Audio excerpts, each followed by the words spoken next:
to Leading for Life Stories Season 4. I'm Bob Judson. I'm the host for this podcast, and thank you very, very much indeed for joining me. Whether you're a new joiner or a seasoned listener, then I really, really hope you enjoy the mix of content that we provide. The personal stories, the thematic episodes, and of course, the fantastic guest interviews. If you've been with me since the beginning, then I'm enormously grateful for your loyalty and thank you so much. If you're relatively new to the show, then I really hope you like it and I hope you find all of it interesting and some of it hopefully useful to you. Please subscribe on whichever channel it is you're using, whether it's YouTube, whether it's a podcast platform. That really helps us boost the show and get it over the hills on the algorithms. So if you can do that for me, I would be enormously grateful. But without further ado, let's go. Welcome back, everybody.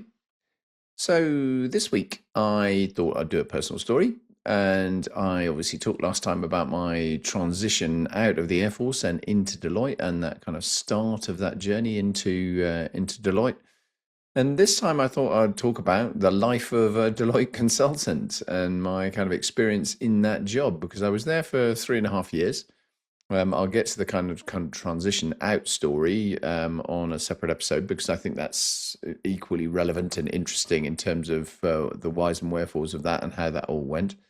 But so effectively, it turned into a tour, like a military tour in terms of length. It's slightly longer than that, and than most of my military roles, where there would probably be 2.5 to 3 years. But it was fascinating in all sorts of ways and incredibly interesting, incredibly enjoyable in a lot of ways. A few frustrations, inevitably, a few challenges, inevitably. And it made for quite an interesting chapter in my life, which is why obviously I wanted to make sure I covered it, because it would be totally remiss of me not to.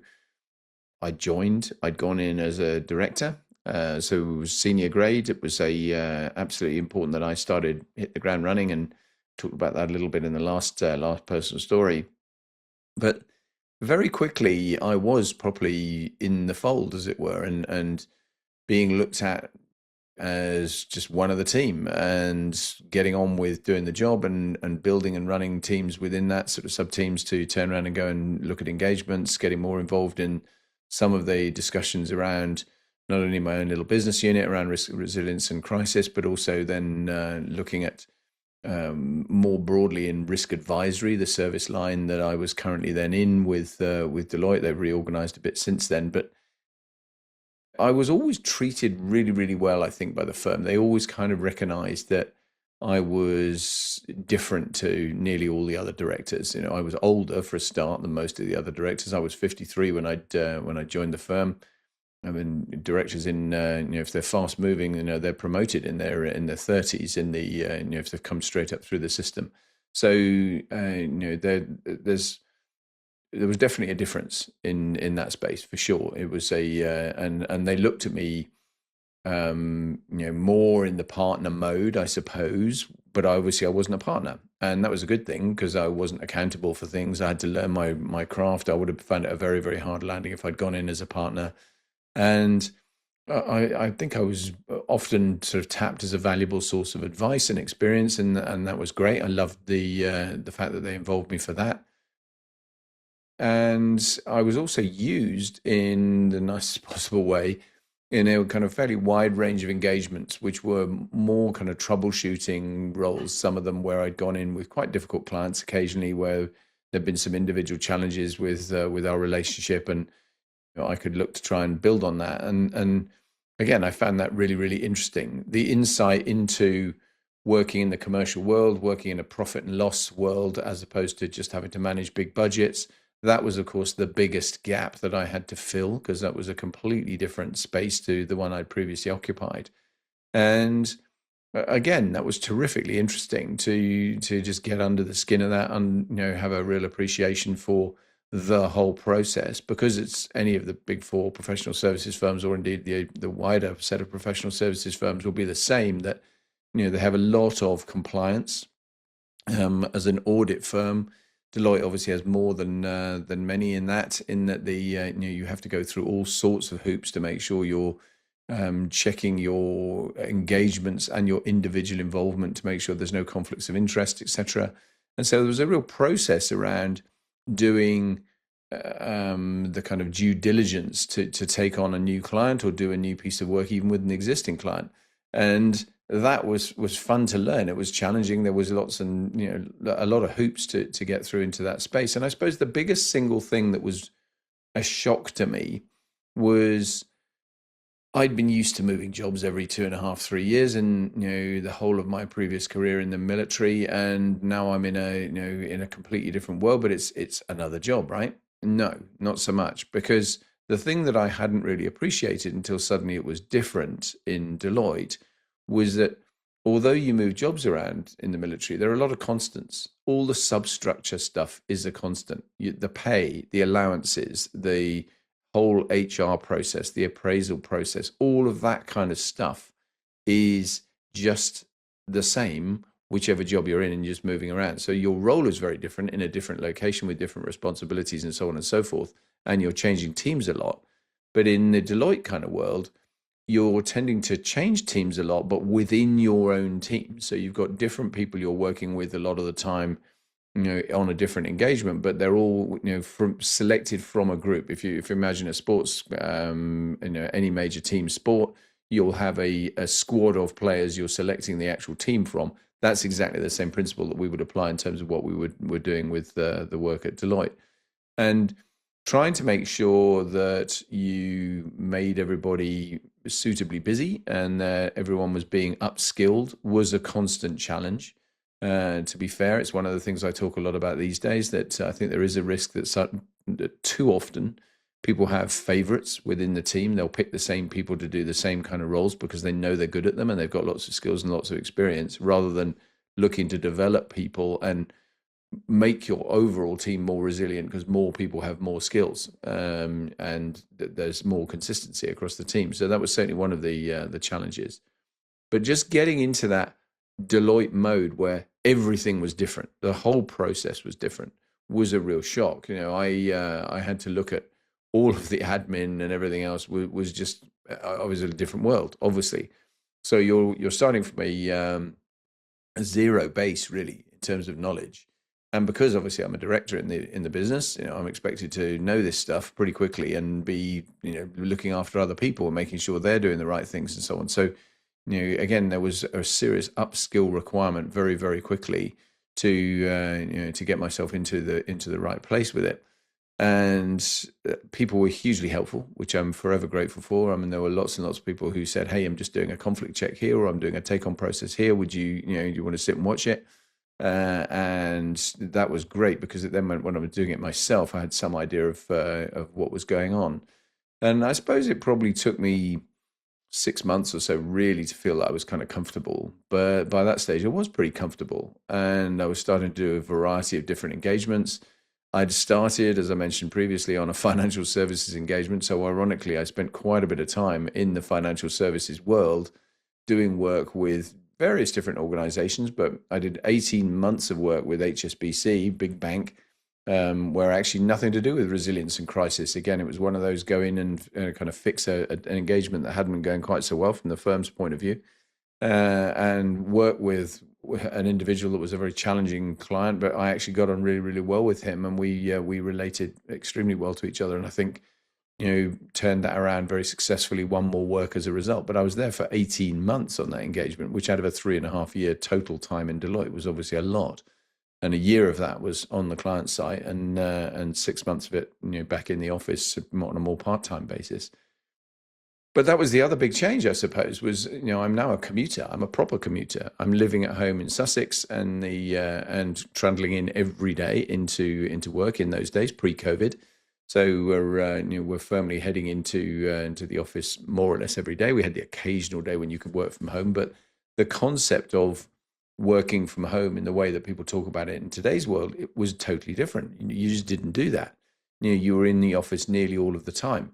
And to be honest, I don't think I would have coped well if we had been in a situation where it is today, where obviously people are very, very frequently not in the office, because I needed to have that kind of team structure where I was able to talk to people and have lots of little sidebar conversations to develop myself, understand the way things worked, and make sure I was kind of not tripping over any landmines on the on the way around the business.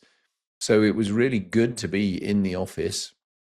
New Street Square is the kind of complex of buildings that Deloitte has several buildings in that area. And we were building a big brand new one, which was actually opened at the very back end of my time, but was a big hole in the ground when I first started working there. And so it was a very impressive place. You knew immediately you're working for a big blue chip company. You could see some radical differences from my previous life, very quickly, apart from the stuff I've already touched on. Just the diversity of the workforce and the age of the workforce was extraordinary. I mean, someone gave me a statistic that I found really amazing, that at that stage, Deloitte Global, which was 400,000 people, average age 26. Unbelievably young, because they have a lot of graduates. They're taking a lot of people very, very young, and they obviously keep quite a lot of those for a period of time. Then some of them drift out of the firm. So the bottom of the kind of almost like a naval decanter, one of these very flat bottom decanters of that you've got a narrow neck at the top, which is the partnership and the directors and so on, and that big body of staff down at the very bottom of it. So incredibly young, incredibly diverse, with both every form of diversity, ethnicity and gender and so on and so forth, which made for really great engagement, conversations. It was just fantastic fun, really tremendous learning environment, and everyone very upbeat. They don't recruit Muppets, that's for sure. I mean, the people in there were skilled and competent and really driven. And that was terrific, because you're working with really high quality people all of the time, doing some quite challenging jobs. And your business in the consulting world, by and large, is solving clients' problems. Deloitte's mantra at that stage was, we solve our clients' most difficult problems, and that was absolutely what we were aiming to do. So in the crisis space, we were often working to either develop or refine or review policy work for the way firms were going to look at their crisis management structures. We were actually doing a lot of exercises and training with them. We did a lot of wargaming kind of work to to develop them and test them and build through what they were doing. We linked, because of the nature of crisis management in terms of the skill sets you require, we linked to several other pieces of the firm very regularly. So we'd really talk a lot to our cyber team, to our forensics team, to turn around and go in and look at understanding what had actually gone on, to a thing called Deloitte Managed Solutions, which would basically be a kind of replacement team of people that could turn around and generate quantities of bodies to do stuff very quickly if it was required. So if you had, for example, a significant cyber attack and you needed to be providing a kind of telephone response service to people, that's the sort of thing Deloitte Managed Solutions could provide very, very quickly. And there's a whole range of other things they would do as well. So we had all of those elements that would tap into. And partway through my time, I joined in 2015, and in I suppose late 2016 was when we actually took over another firm. We took over a firm called Register Larkin, that was a niche, specific boutique crisis management firm. And they were about the same size as us at that stage. So that was about 30 people, including partners. And we brought them in. And so it more or less doubled the size of our business. And obviously we brought some of their senior team in as partners, a couple of directors as well, and then a whole bunch of staff. And they brought different skills, because they were very much in the space of doing crisis specifically all the time. I felt sorry for them in some ways, in that they'd been a very agile firm who could jump very quickly to do things with very little process involved. And suddenly they joined this super tanker that was Deloitte, which obviously had all the processes and so on that went with it. And that made it quite challenging for them. But it certainly augmented the skill sets that we had, and that was great, because it meant that we brought some new thinking in, new ideas in, new clients in that we could work with, and some of that team from Register Larkin are absolutely still there, and in fact, doing very, very well up in the senior echelons of the business now, which is terrific.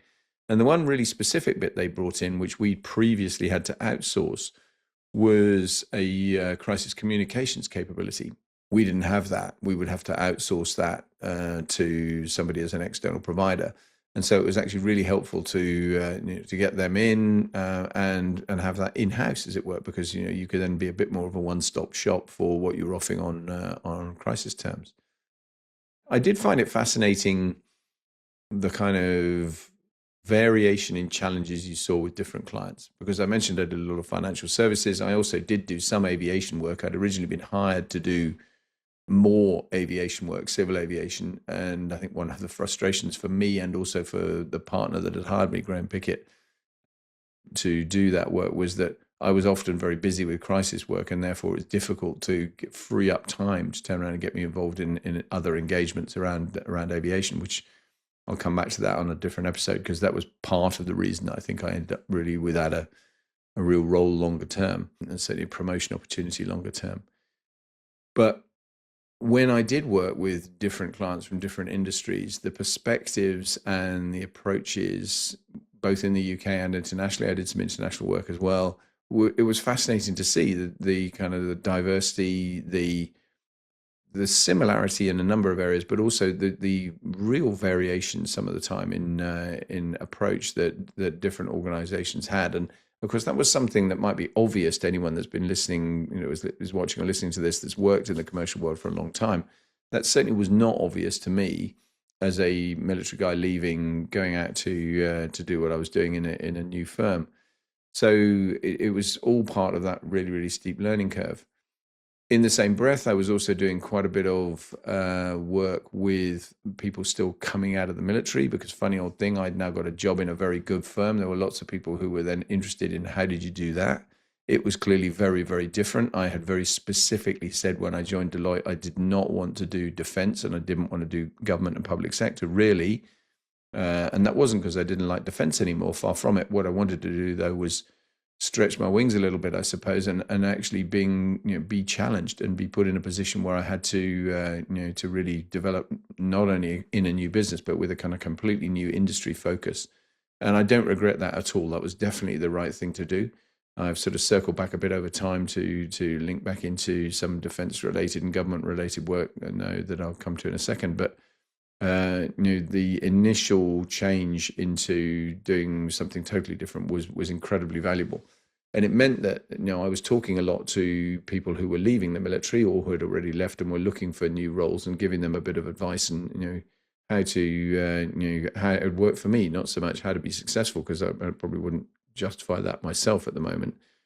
But actually just what were the pitfalls, what were the things to do differently in terms of your own preparation. And I still do some of that today, actually, with people, because I think there are lots of those kind of transition steps that, and I've talked about them on other podcasts as well, that are important to think about and try and wrap into your own mode. I mentioned that I sort of stepped completely away from government, and I absolutely did. I mean, I was doing financial services work for a long time. I worked with banks. I worked with insurance companies. I did some luxury goods work. I did some airline work. I did a whole variety of different clients. And then, of course, as time went on, we started heading in towards the European Union exit point, Brexit, and that became a big feature of the latter parts of my time in the firm. And at that point, I did kind of circle back into government, because it made sense to do that. Not defence specifically, but I ended up doing a fair bit of work in the Cabinet Office in the UK, working actually with the defence team on the security-related impacts of a no-deal Brexit. And that was the first time I'd really gone back into that kind of world since I'd left. I had the huge advantage that I still had full security clearance that had been maintained by Deloitte as I'd left. So that was one of the reasons I was able to go and do that kind of work in the Cabinet Office, because clearly it was highly classified, some of it, and was required the clearances. And again, it was really interesting, because you're then looking at it from the other side of the telescope. And the reason I had said I didn't want to do defense at the beginning was because I didn't want to be the other side of the table from some of the conversations I'd had when I was still wearing a uniform. So in my last role as Director Joint Warfare, I had a plethora of contractors who were coming to me, talking to me about basically work that was going to require funding, and particularly in the exercise program and so on, and looking for me to basically buy what they were selling. And I didn't want to be the salesman in that space. I was quite happy to be a salesman, and indeed was in, with different industry groups. But I just thought it's too close. I don't want to go through that revolving door, as it were, go out in a uniform and come back in a suit. That wasn't what I was about at all. I wanted to try and find a different way to do it. But when I went back into the cabinet office, I was obviously a bit further on in the journey in Deloitte. By that stage, I'd been there a couple of years. I really felt I kind of knew what I was doing, and therefore it was really useful, not only to bring my defense perspective back into play, but also, of course, I'd learned a hell of a lot from other things I'd done and other organizations I've worked with, and all of that. Even subliminally, some of the time, I think you pull in an awful lot of information that you don't really realize the value of it until you're starting to have to think about that in a different context, working with a different organization.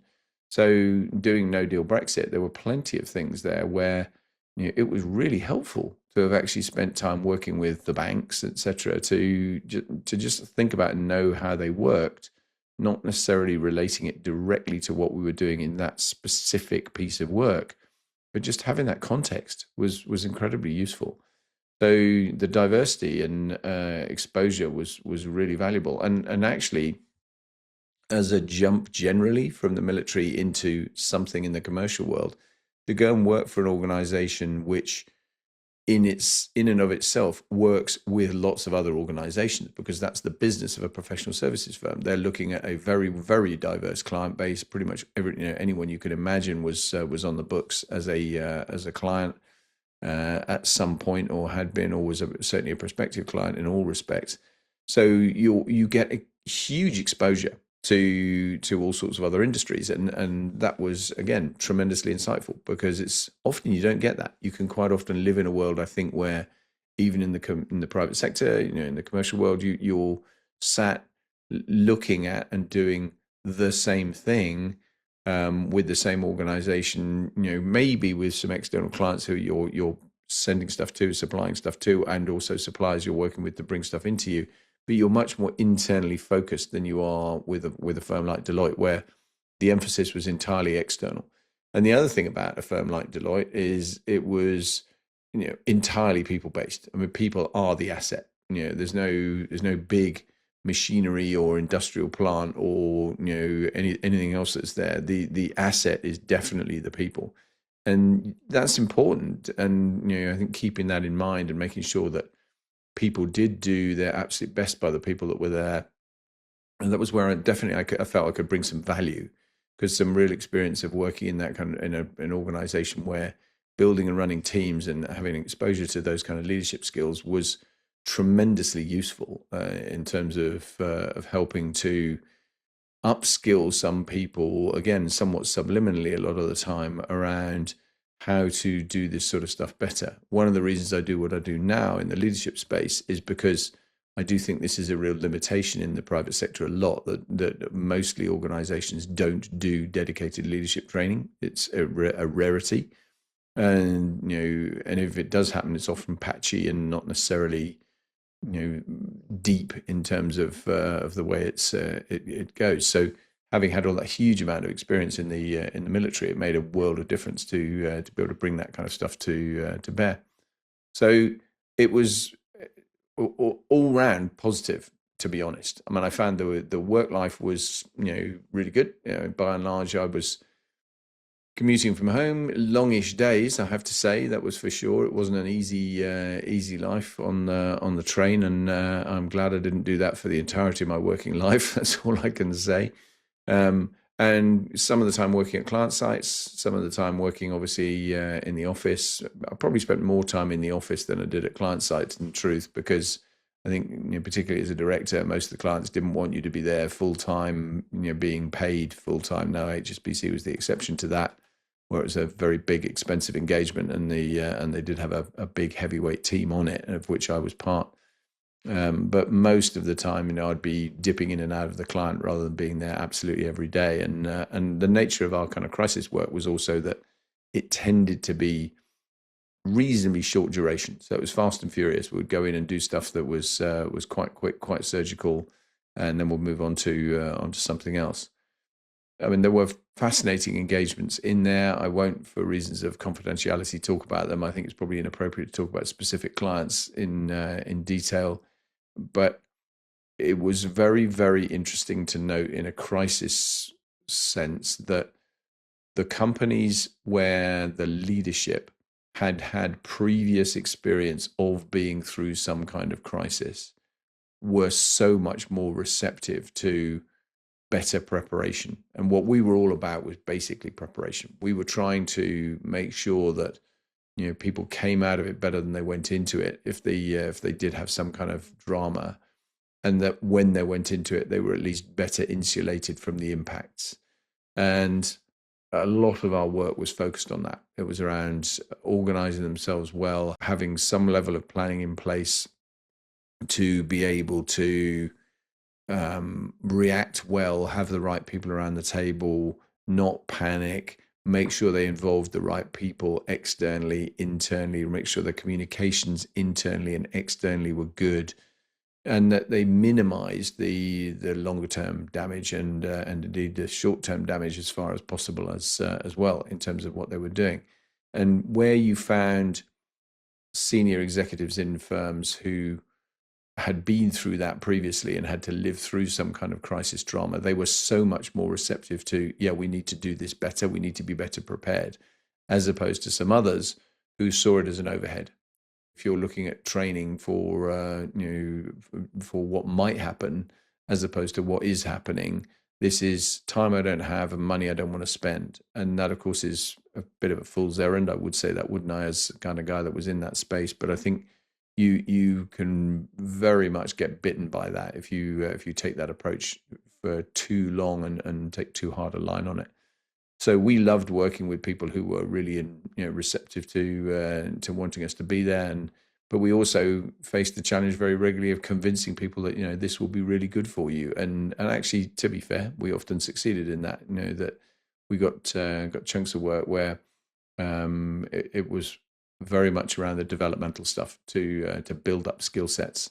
And a lot of it was a lot of fun. I mean, particularly when I remember working with one particular overseas client where we were not only strengthening their processes and procedures, but then actually taking them through some exercises and looking at how we actually we stress test you a little bit here, and building scenarios to then stress them a bit in a simulation where you actually sit down with their senior teams and varying degrees of complexity. Some of those were just simple tabletops where you'd actually be in and around a room and you'll present a scenario and you'll talk about it and you'll have various people providing their inputs, and then you'll throw in a few injects to add a bit of spice to that scenario as you went through, and what would you do in this particular instance. It just made people think about it much more broadly and think about, okay, we need to go and look at this particular area. And I'll come back to one of those specifically in a second. But the broader based stuff was also, you could go deeper. You could actually, start having people actively involved through various layers of the organization. So they're taken out of their day job effectively for a period of time running the exercise, and they are dealing with a particular scenario which is made as realistic as you can make it. And very much like the kind of military world of exercising, you would have people getting the right email inputs, phone call inputs, pieces of paper, etc., that they're then having to deal with. They're having to have these conversations. Who would you convene a meeting with? What would that meeting be aiming to achieve? What are you going to do next? What steps are you actually going to take? What impact are those steps going to have? All those kind of things came into play. But the thing I said I'd circle back to, which was really interesting, was some of the time you generated real aha moments for organizations. I can remember once doing a tabletop with a particular company where they had outsourced all of their IT. They not unusual at all. People had had taken a choice that, right, okay, we're not going to do that anymore internally. We'll outsource it, which is fine. But it was a critical enabler for them, as with many organizations, obviously. And so when we were working through this particular scenario, I said, so when you find out that your IT provider has had some kind of crisis of its own, how do you respond to that? And how far up their priority list are you? Because if they're servicing 100 clients and you're number 99 on their priority list, that is not a great place to be. If you're number 2, that's a better place to be. What kind of relationships do you have with them? What kind of understanding do you have about their own crisis procedures and how they're going to handle this? Because you can have all the preparation you want, but ultimately, if they've got nothing and they're not well prepared at all for this and something goes wrong, then that's going to be a much, much bigger drama for you. So the knock-on impact becomes really significant. And it really made them think. And, and I think that's true for an awful lot of organizations in today's world where we have got lots of dependencies that you haven't necessarily thought about. And so just getting under the skin of that a little bit and going, where are my critical dependencies? Where have I outsourced things that actually are really, really important to me? And what am I going to do about those if those go wrong? What's my redundancy? What's my my resilience? What's my fallback plan to keep some kind of continuity in the event that this sort of stuff happens? So that was a lot of the kind of work we were doing, and it was just brilliant fun. To be honest, I did enjoy it a lot, and I particularly enjoyed meeting fabulous people in a world where there's a scarcity of those sometimes. So no, that was terrific. It wasn't what some people, I guess, would perceive in terms of glitzy, glamorous, lots of lunches, lots of travel, lots of sitting in business class. It wasn't like that at all. Actually, I did relatively little travel, certainly internationally. I did very little travel. I would have relished the opportunity to do a bit more of that, but it wasn't something that we did a great deal of. And we certainly didn't do a huge amount of kind of client entertainment things. We did some, and when we did it, it was great fun. But it's again something that probably was from yesteryear rather than even a few years ago. It's quite a long time ago that I left Deloitte now, and I left there in 2019. And at that stage, most definitely we were in a slightly different place for doing those kind of things. So it was a pretty decent work-life balance, to be fair. I think most of the time I was able to do that. My wife was still at that stage working full-time. When I'd originally joined, she was working for BAE Systems. She stayed doing that for about half my time in the firm. And then we made a choice and decided that actually she was going to stop doing that. And apart from anything else, we were both commuting, and she was obviously commuting on my hours because of that made sense, because obviously we had a car parked at the station, so that was the logical thing to do. And it just made the domestic life even more hell, really. So we swapped that out, and Saab decided she was staying at home, which was a great outcome from that point of view. I think she's found it difficult, to be fair. She found it very difficult. That whole transition, to some extent, she still does, because she loved what she did. She had a great job and did it really, really well. So that was most definitely hard for her. But the purpose of what we'd started out doing was to make sure that I was sticky in the job. I was conscious that when I'd left the Air Force and gone to do whatever I was going to do next, that I would probably get a pretty decent job. But also then that if I didn't stick in that job for at least a decent amount of time, then the question mark would be all about that job rather than anything I'd done in the military. So I needed to make sure I had a successful path, as it were, before I considered doing anything else. And I think it's interesting as well. I mean, almost my final point on this. I joined obviously as what Deloitte describes as an experienced hire. So coming in, from a previous background, joining laterally into the organization as opposed to coming in as a graduate or a bright start school leaver entry into the firm. And it's a much more challenging world to do that.